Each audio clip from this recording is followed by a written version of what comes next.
Halo semuanya, perkenalkan nama saya adalah Sultan Marfiansyah dari Departemen Teknologi Informasi dengan nomor NRP 507711039. Di video ini saya akan membahas tentang praktikum SPD tugas praktikum SPD yang telah saya lakukan.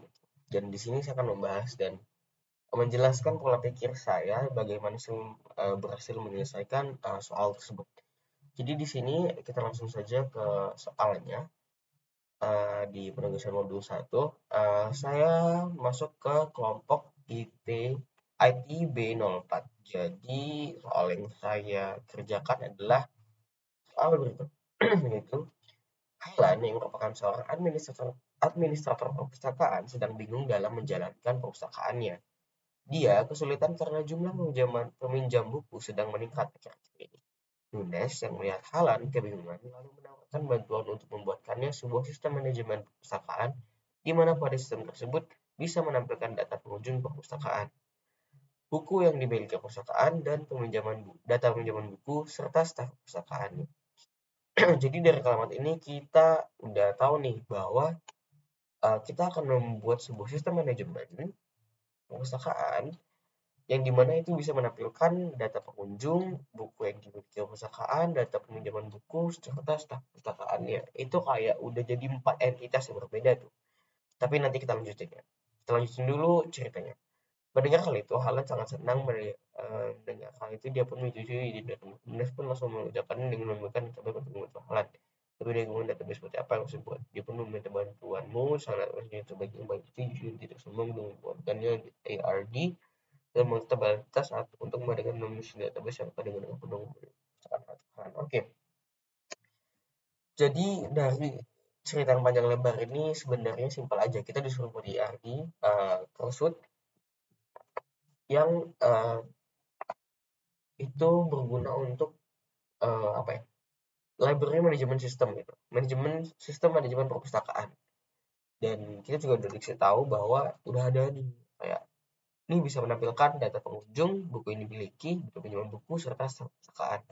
Nah, jadi kita udah dapat tuh 4 entitas yang berbeda tuh. Jadi kalau kita ke sini, di sini saya menggunakan Lucid Chart karena lebih familiar aja. Kita tulis dulu uh, data yang entity yang sejauh ini kita ketahui adalah yang pertama adalah sorry,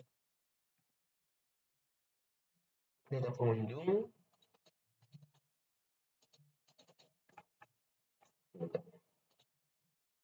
data pengunjung, data pengunjung atau visitor, lalu ada buku,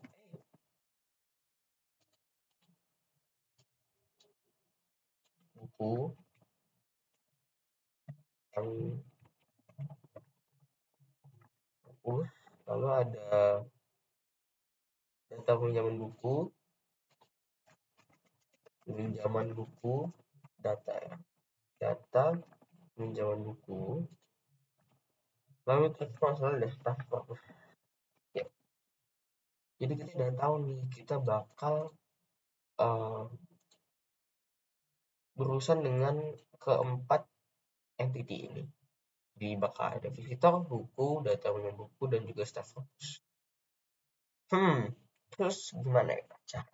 Mungkin kita harus buat dulu. Jadi untuk membuatnya, ketika kita pakai uh, flowchart, uh, berarti insert dulu, copy. Oke, sebenarnya aku udah buat jadi kayak aku mau kopas dulu, tapi yang kosong aja, dikosongin dulu aja.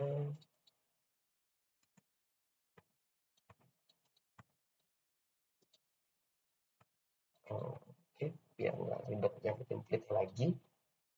Jadi di sini saya udah memiliki sebuah entity bernama buku. Lalu juga bakal ada entity namanya visitor. Visitor. Lalu juga ada entity namanya bureau, yang berarti itu peminjaman bukunya. lalu ada entity namanya staff. Nah, oke, kita udah ngebuat entity-nya nih berdasarkan data yang kita dapat. Terus apa yang kita lakuin? Yang pasti yang pertama kita lakuin adalah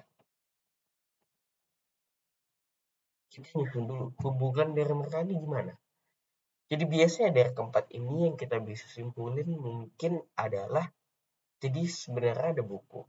Lalu si buku itu dipinjam, si buku itu ya dipinjam sama visitor. Tapi sebelum dipinjam sama visitor, si buku itu, jadi buku dipinjam sama visitor. Kita ada dapat dua tuh, buku bakal dipinjam sama visitor. Tapi sebelum si visitor dapat pinjam buku, itu ada tahap borrow kan. Di sana itu memerlukan persetujuan dari staff. Jadi kita bisa tahu tuh hubungannya. Oh, berarti ada kayak huruf T gitu ibaratnya ya. Dan di tengah-tengahnya ada borrow. Jadi kalau kita buat mungkin saya buatnya dari bawah ke atas aja biar kelihatan jelas banget di sini. Jadi kan tadi kita gambarinnya tuh, kita mau minjem biasanya si ini kan yang minjem buku visitor, tapi sebelum itu harus ada persetujuan staff. Makanya itu jadi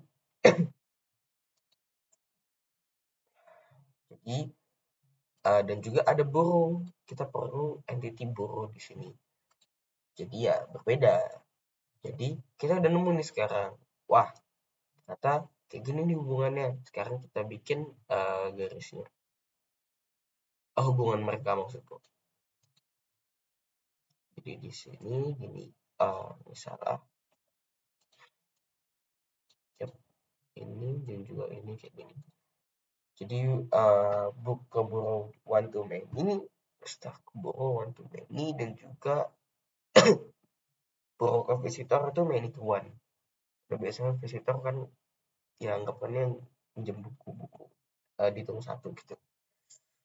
Oke, sekarang apa lagi tahap selanjutnya? Yaitu tahap selanjutnya adalah pengisian atribut. Sebenarnya nih pengisian atribut itu mungkin menurut saya tuh gampang-gampang jelas, susah ya, karena kayak terkadang kita lupa ada beberapa atribut yang belum kita tambahin gitu, dan ya lupa aja gitu. Oke, berarti ini adalah parameter dari setiap entity ini kan. Visitor user ID, buku-buku ID, staff ID, dan juga book ID gitu. Lalu ada lagi atribut tambahannya seperti di book ini saya mau nambahin ISBN atau international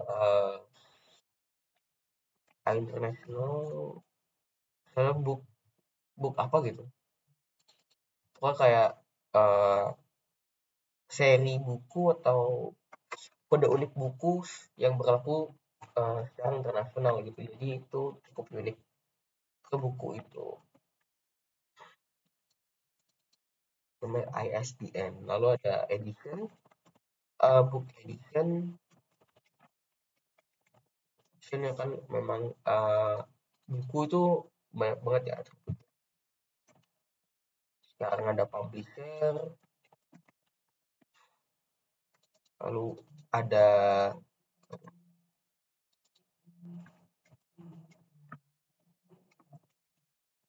kategori, lalu ada author, lalu ada pages, ada berapa, nanti pagesnya berapa, dia punya berapa page.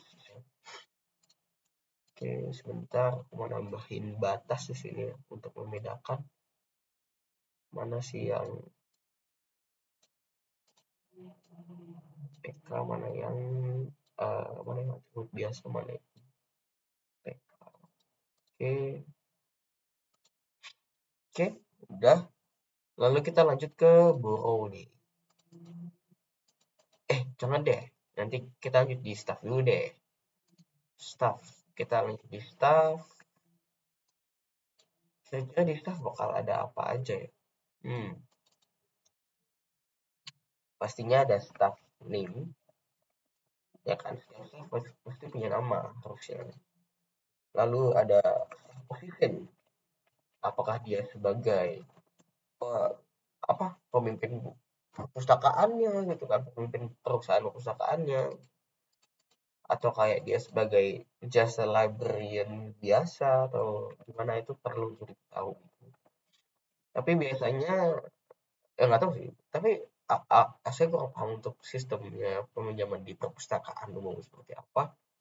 Tapi mungkin biasanya itu si librarian khususnya aja yang nggak mungkin. Tapi benar juga ya. Oke, positioning sebenarnya, aduh, nggak tahu. Positioning perlu, karena di sini nggak dikhususkan ya, nggak nggak dikhususkan bahwa staf khususnya itu siapa. Jadi kayak kita perlu tahu posisinya. Benar. Terus di sini bakal ada staf address, alamat rumahnya di mana, mungkin. Terus bakal ada staf email. Kalau ini kosong, dia aku hapus aja. Sama sih, Diletro, Diletro. Oke, dan ini aku rapiin sih, rapiin. Oke, nice. Oke, sip. Sekarang kita buru dulu atau visitor dulu nih? Visitor dulu deh kayaknya. Lebih gampang juga soalnya. Soalnya di buru adalah tempat di mana semuanya bercampur. Jadi aku mau yang lebih, saya mau yang lebih gampang dulu aja. Jadi si visitor di sini, oke. Sekarang dia pasti punya nama, name pasti punya nama, habis itu pasti punya email, uh, habis itu pastinya untuk pinjam dibutuhkan kayak phone gitu, dan juga address. Oh, hmm. Apa lagi biasanya? Si visitor punya apa aja? Hmm, hmm, oke, bisa jadi visitor uh, apa bilangnya, kayak entrance time, bisa banget. Jadi kita bikin sebuah data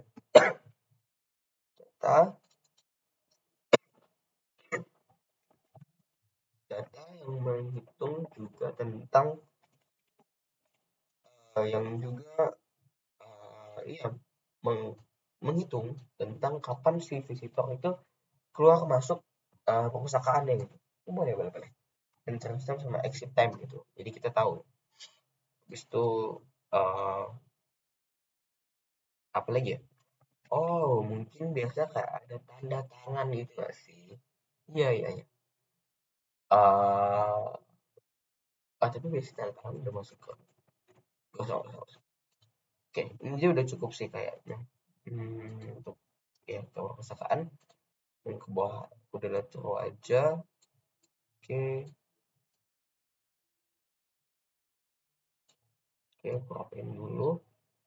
Sip, selesai. Sip, situ ada beberapa nama itu. Oke, sekarang di Bureau ID. Jadi di Bureau ID ada apa aja nih? Oke, Bureau ID itu pastinya bakal ada book ID. Ini bold ya, karena dengan dari atas disebut. Dan juga dia bersifat sebagai FK di sini karena dia datang dari atas. Lalu bakal ada staff ID. Kenapa staff ID? Karena dia yang memberi izin peminjaman buku. Sedangkan buku ID adalah buku yang dipinjam. Jadi memang perlu juga. Habis itu bakal ada visitor ID. Kenapa? Ya karena dia meminjam buku, dia memang perlu dicatat di bagian ini. Lalu ada di situ additional attribute, yaitu adalah borrow start date. Kedua adalah borrow return date. Nah, ini kurang rapi, jadi aku copy lagi, set segini cukup, set.